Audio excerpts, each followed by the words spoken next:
Visakha steel plant కొట్టేయాలని, Jindal ఆ స్థలం కబ్జా చేయాలని అదానీ చూస్తున్నారంటూ రిటైర్డ్ ఐపీఎస్ అధికారి ఏబి వెంకటేశ్వరరావు ఆరోపణలు చేశారు. చివరకు విశాఖ పోర్టును కూడా వదలటం లేదని, ఈ రెండు గెద్దల నుంచి విశాఖను రక్షించుకోవాలని ఏబి వెంకటేశ్వరరావు పిలుపునిచ్చారు.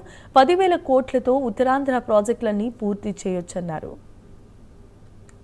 గురించి ఉత్తరాంధ్ర గురించి చెప్పాలి అంటే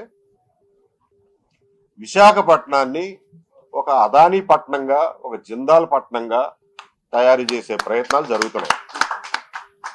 మీ సిటీని మీరు వెనక్కి చేతుల్లోకి తీసుకోవాలి అని అంటే మీరు ప్రజలుగా మీరు నడుం కట్టాల్సిందే. మీ ఎమ్మెల్యేలు గాని, ఎంపీలు గాని మీ సిటీని ఈ కబంధహస్తాల నుంచి ఎవ్వరూ కాపాడలేరు. వాళ్ళకి ఆ కెపాసిటీ లేదు, ఆ కోరిక కూడా లేదు, ఆ రిస్క్ వాళ్ళు తీసుకోరు. ఈ సిటీని మళ్ళా మీరు కాపాడుకోవాలంటే ప్రజలు నడుం కట్టాల్సిందే. విశాఖపట్న ప్రజలు విశాఖపట్నాన్ని ఎంతగా ప్రేమిస్తారో నాకు తెలుసు.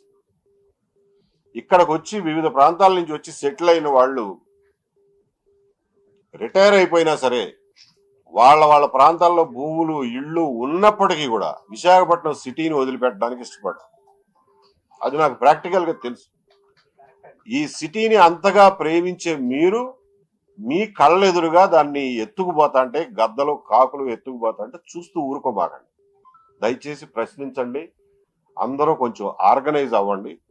మీ సిటీని మీరు మళ్ళా వెనక్కి తీసుకోండి.